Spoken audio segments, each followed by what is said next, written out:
Esta es la historia de Alfie. Feast 3, Happy Finish, is the final movie so far in the series, and that's probably for the best. The first one started out pretty wild, and they upped the ante in the second one, and now they have to do it again? There just isn't much more you can do. So, do they do it? Let's find out.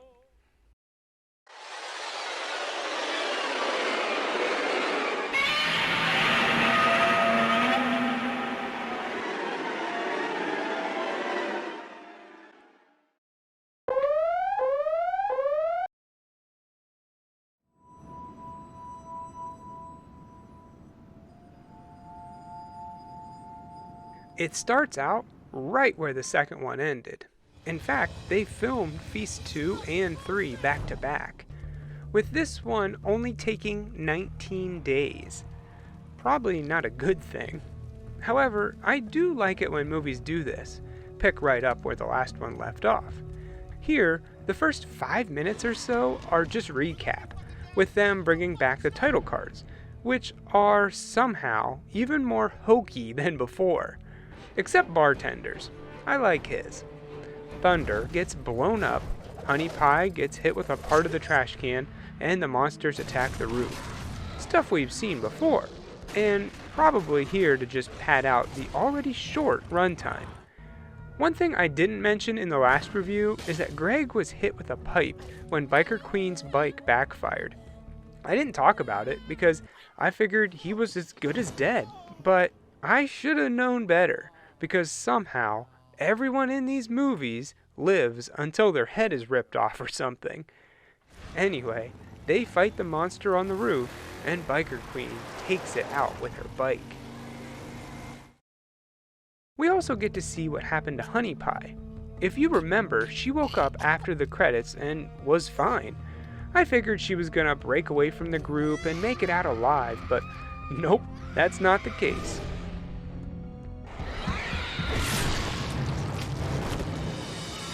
Well, that was a surprise.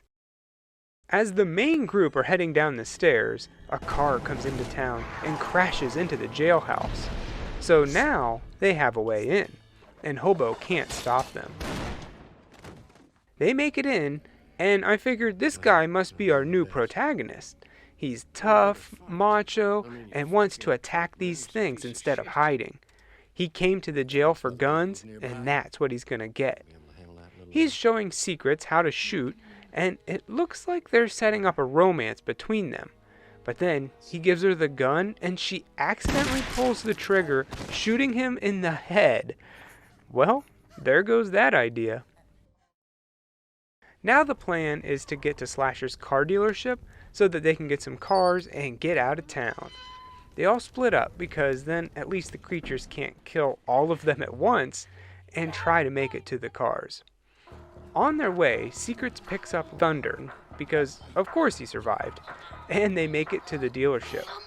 They just need to get into the safe to get the keys, but due to Greg's brain injury, he can't remember the combination.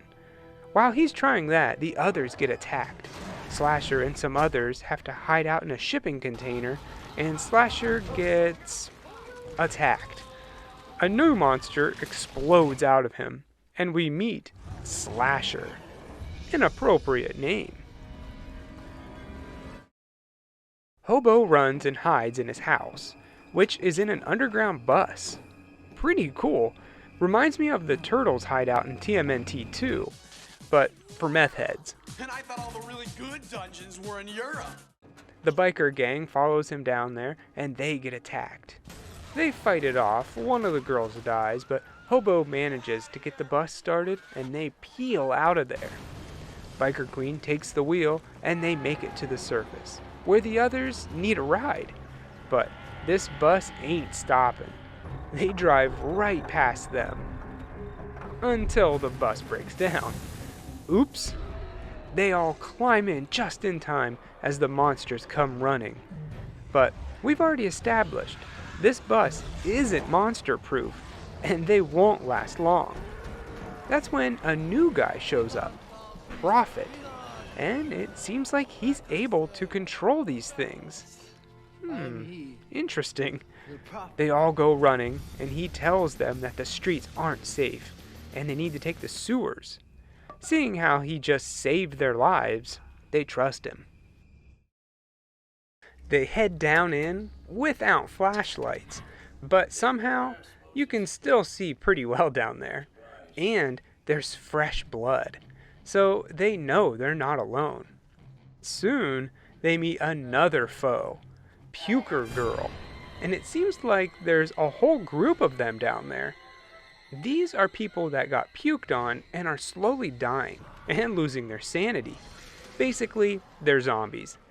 They kill the other biker chick, but she's naked the whole time, so I can't really show you much of that.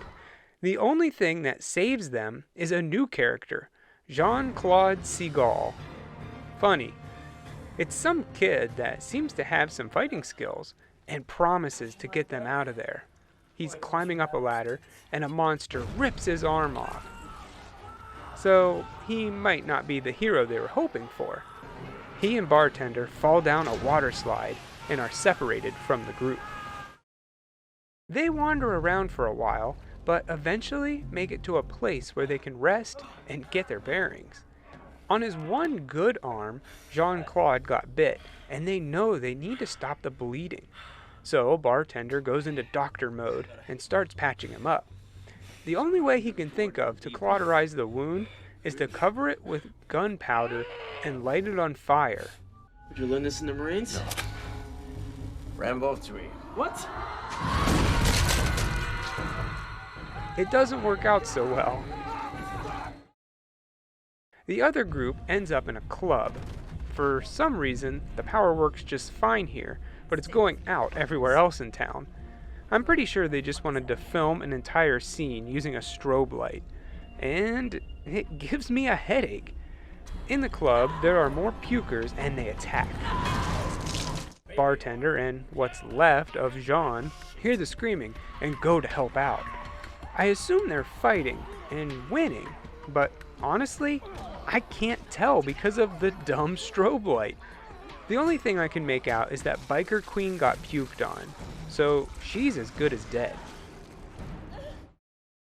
They all go running and try to get to higher ground, when Jean-Claude helps everyone up. But when it comes time for him, well, how's he gonna climb the ladder? So he fights for a while, giving the rest of them time to escape.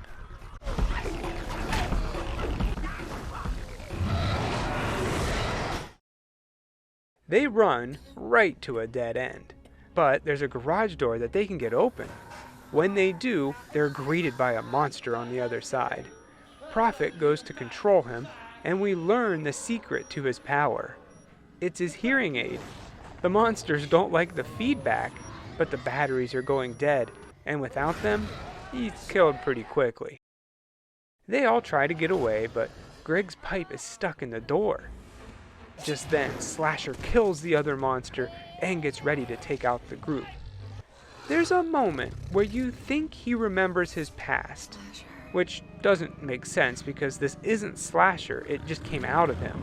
But anyway, it must have inherited some of his memories because the human Slasher hated Greg, and the monster Slasher goes for him first, removing the pipe and killing him. The others attack, and Secrets finishes him off by hammering that pipe into his head. So now, the new plan is for Biker Queen to take one of the monsters as far away as she can so the remaining 3 can escape. She takes off and the others run. Bartender thinks that they're the only remaining people left in the world, and they need to repopulate it. He wants to start right now. Geez, guys, settle down. Then, out of nowhere, a giant robot crushes Thunder and Secrets. Well, that was unexpected. Esta es la historia de Alfich, parte 1, parte 2, parte 3. Feast is a good example of a series that just keeps going downhill. I guess they wrote a script for a 4th movie, and it had more gore, nudity, and scenes of sexual perversion than any of the other films combined. So at that point, it was just a porno. I will give director John Gulager credit for sticking with it and directing all 3 movies. But in the end, I'm glad they stopped at 3. They probably should have stopped at 1. I liked the first one. It had a decent cast, a solid story, and memorable monsters. But here in the 3rd installment, it went from a respectable horror comedy to an outlandish dumb movie. I don't need the scenes of sexual perversion, as they call it. I prefer when a character dies, they stay dead, and it wouldn't hurt to have a few likable characters to root for. If you like the first Feast, and I mean really liked it, like if it's your favorite movie of all time, #1 movie, then watch Feast 2 and 3. Otherwise, stop at the first one and be happy. I give Feast 3 happy finish, 1.5 gunpowder arms out of 4. Dios mío. We gotta keep moving, son. I look like a goddamn foosball player.